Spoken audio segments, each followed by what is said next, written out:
എങ്ങോട്ടേ രാവിലെ തന്നെ എന്നല്ലേ എക്സാം എഴുതാൻ പോവാണ്. നമ്മുടെ നാട്ടിലെങ്ങും സ്ഥലമില്ലായിട്ട് അങ്ങ് കണ്ണൂർക്കാണ് എൻ്റെ പോക്ക്. അപ്പം രാവിലെ തന്നെ ഒരു 7-7:30 ഇറങ്ങിയിട്ടുണ്ട്.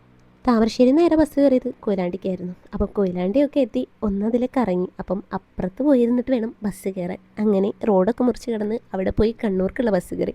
കണ്ണൂർക്ക് ബസ് കയറി തലശ്ശേരി ഇറങ്ങണം. കണ്ണൂരല്ല നമ്മുടെ സ്പോട്ട് വരുന്നത്, ഇരിട്ടിയിലാണ് എത്തേണ്ടത്. അങ്ങനെ തലശ്ശേരി ഇറങ്ങി അവിടെ നിന്നും നമ്മൾ ഇരിട്ടിയിലേക്ക് ബസ് കയറി.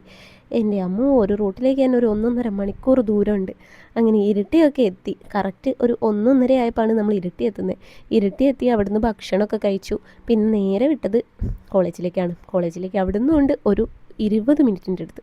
അപ്പം അത്രയും ദൂരെയാണ് നമുക്ക് എക്സാം എഴുതാൻ കിട്ടിയ സ്ഥലം. അങ്ങനെ അവിടുന്ന് ഭക്ഷണം കഴിക്കലിനൊക്കെ ശേഷം ഈ ഇരിട്ടിയിൽ നിന്നും ബസ് കയറി നമ്മൾ ശ്രീനാരായണ ഗുരു കോളേജിലേക്കായിരുന്നു കേട്ടോ.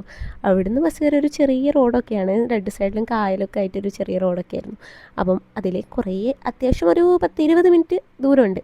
അങ്ങനെ പോയി കോളേജൊക്കെ എത്തി. അത്യാവശ്യം വലിയ കോളേജ്. പോകുന്ന വഴിക്ക് എനിക്ക് കൂട്ടിനൊരാളെയൊക്കെ കിട്ടി കേട്ടോ. അതുകൊണ്ട് വലിയ ബോറിംഗ് ഒന്നും ഇല്ലായിരുന്നു. അപ്പോൾ അവിടെ എത്തി എല്ലാവരും പഠിച്ചുകൊണ്ടിരിക്കുകയാണ്. നമുക്ക് പഠിക്കാൻ പിന്നെ പ്രത്യേകിച്ചൊന്നും ഇല്ലാത്തതുകൊണ്ട് ബുക്കും തുറന്ന് വെറുതെ കുറച്ച് നേരം ഇരുന്ന്. അപ്പോൾ പിന്നെ ടീച്ചറൊക്കെ വന്ന് പിന്നെ എക്സാമൊക്കെ കഴിഞ്ഞ് നമ്മൾ ഇറങ്ങി കേട്ടോ. നമ്മളെപ്പോഴാണ് വീട്ടിലെത്തുകയെന്ന് അറിയാൻ പാടില്ല. എന്ന് വെച്ചാൽ അത്രയ്ക്ക് ലേറ്റ് ആയിട്ടുണ്ട്. 5 മണിക്കാണ് അവിടെ നിന്ന് ഇറങ്ങുന്നത്. ഇനി ബസ്സൊക്കെ കിട്ടി നമ്മൾ നാട്ടിലെത്തുമ്പോഴേക്കും ഒരു നേരമാകും.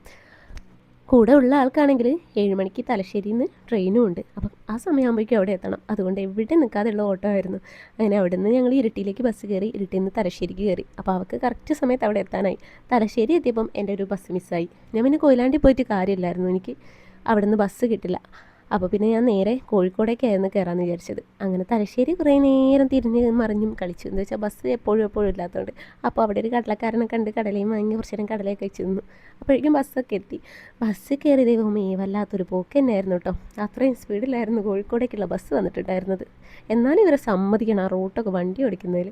അപ്പോൾ നമുക്ക് മറ്റൊരു വീഡിയോ ആയിട്ട് വീണ്ടും കാണാം. അപ്പോൾ ഓക്കെ, ബായ്.